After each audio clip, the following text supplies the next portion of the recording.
విజయనగరం జిల్లాలో విషాద ఘటన చోటు చేసుకుంది. బొబ్బిలి గ్రోత్ సెంటర్ ప్రాంతంలోని బెర్రీ కంపెనీలో మరో కార్మికుడు అనుమానాస్పద పరిస్థితుల్లో మృతి చెందాడు. వైద్యుల ప్రాథమిక సమాచారం ప్రకారం రామకృష్ణ రాత్రి మద్యం సేవించి విధులకు హాజరైన కారణంగా ఈ ఘటన జరగొండొచ్చని అంటున్నారు. అయితే మద్యం సేవించిన వ్యక్తిని విధుల్లోకి ఎలా అనుమతించారన్న ప్రశ్నలు సహోద్యోగుల నుంచి వెల్లువెత్తున్నాయి. కంపెనీలో పూర్తిస్థాయి భద్రతా లోపాల కారణంగానే ఈ మరణం జరిగిందని పలువురు కార్మికులు అనుమానం వ్యక్తం చేస్తున్నారు.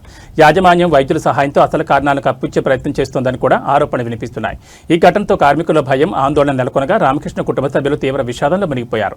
అధికారులు ఈ ఘటనపై పూర్తిస్థాయి దర్యాప్తు చేపట్టాలని కార్మికులు డిమాండ్ చేస్తున్నారు. కె రామకృష్ణ అనే పేషెంట్ సుమారు 40 దగ్గర ఉంటారేమో.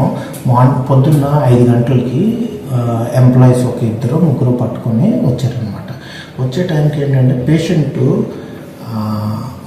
సెమీ కాన్షియస్లో ఉన్నారు. అంటే యాక్చువల్గా నిజం చెప్పాలంటే, మెడికల్ టర్మ్స్లో చెప్పాలంటే ఈవీఎం అన్నది దగ్గర ఒక 4 to 5 మధ్యలోనే ఉంది.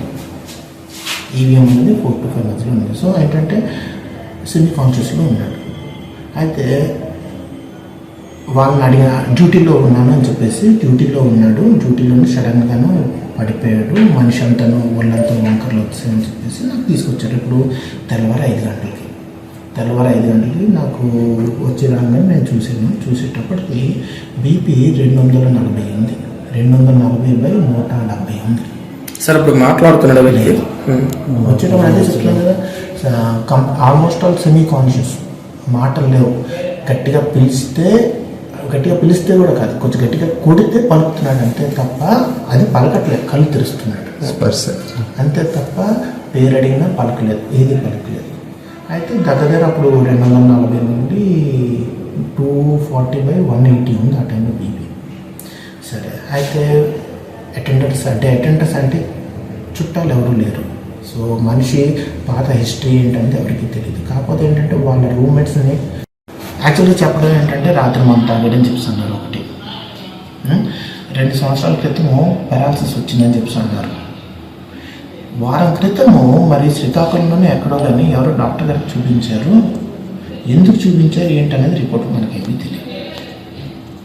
రిపోర్ట్ లేదు నాకు. అయితే నా వరకు వచ్చేటప్పుడు బీపీ పరిస్థితి అంటే అలా ఉంది. అంటే దాని అర్థం ఏంటంటే మోస్ట్లీ బ్రెయిన్లోని బ్లడ్ క్లాట్ అయిపోయి ఉంటుంది, బ్రెయిన్ హెమరేజ్ వచ్చి ఉంటుంది. అయితే ఆ బీపీ ఎక్కువ అవడం మీద, బ్రెయిన్ హెమరేజ్ ఎక్కువ అవడం మీద, అంటే బ్రెయిన్లోని బ్లడ్ క్లాట్ ఎక్కువ అవడం మీద, బ్లీడింగ్ ఎక్కువ అవడం వల్ల ఏంటంటే మొత్తం హార్ట్ ఫెయిల్యూర్ అన్నీ అయ్యాయి అనమాట. అంటే యాక్చువల్గా ఏంటంటే సిటీ స్కాన్ తీసుంటే మనకి యాక్చువల్గా ఎంత బ్లీడింగ్ అయిందని తెలిసాలి, కానీ మనకు అంత టైం ఇవ్వలేదు అక్కడ. సో మోస్ట్లీ ఏంటంటే బ్రెయిన్లోని బ్లీడింగ్ ఎక్కువ అయిపోవడం వల్ల డెత్ అయిందనమాట. అది విషయం.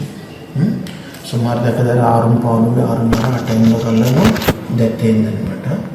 మా వరకు అయితే మరి మొత్తంగానూ మా ప్రయత్నం వరకు